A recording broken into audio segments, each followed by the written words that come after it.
Ever since I was old enough to point at things, it was clear I had an interest in motor vehicles, and as a petrol head, I'm interested in modified cars.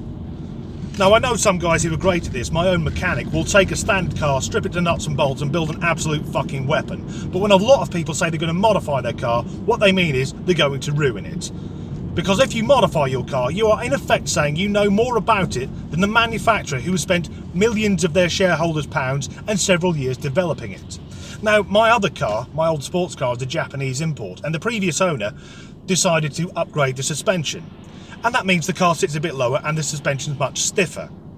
And that must be nice if you're on a racetrack or on the mill pond smooth streets of Tokyo where the car's from. But in the UK, it means every bump in the road is transmitted directly to my fucking spinal column. I could drive over an ant in that car and tell you if it was male or female. In fact, I could drive over a male ant and tell you if he was Jewish. And although I know I could put it back to standard, I can't because it's been upgraded, so it must be better, even though it's fucking uncomfortable. But there's a chap in the news because of his modified car. Now, we'll call him Christopher. I won't use his full name.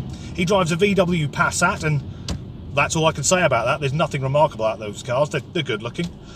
Actually, Volkswagen, I think the last time they were in the news was probably the emissions scandal a few years ago, when it transpired the VW group were using software to cheat emissions regulations. Who'd have thought it? Volkswagen, formed by the Nazi party, lying about the poison gas they're producing. But Chris bought his Passat second-hand for £2,500 and then spent £3,000 fucking pounds having it lowered. £3,000 on a fucking lowering kit. Now, I've had a look at prices. You can get a shit-hot kit and still have change from £1,500. So he's paid a minimum of £1,500 for someone to lower his fucking car.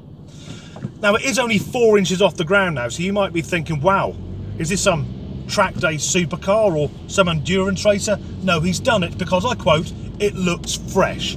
What a fucking prick. It doesn't look fresh, it looks like your fucking suspension's collapsed.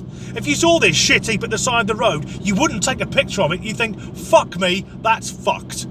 In fact, I hope he never gets a puncture because he's never going to get a jack underneath it. But he's in the news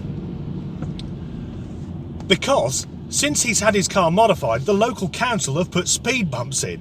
And his car's 4 inches off the ground. He says they put in 6-inch speed bumps so he can't get his car across them. He's also trying to sue the council for £2,000. So what fucking speed was he going when he hit the speed bump? The point is you slow down for the fucking things. If you ground out, give up. You're not getting over it. Now, the council have responded saying, first of all, the speed humps are only 3 inches high, and secondly, that they've had to get a lawyer to stop him harassing them. I'm trying to build up a picture of what Chris is like. He's got a modified car for attention, but he's telling people 6 inches is that big.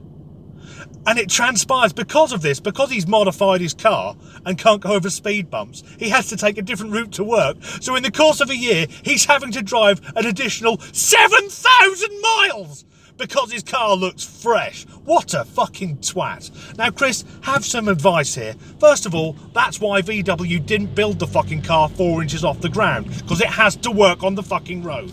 But if you're worried about speed humps, do what I do. Get a car that can glide over them. Sell your fucking Gestapo staff car and buy a fucking Jag.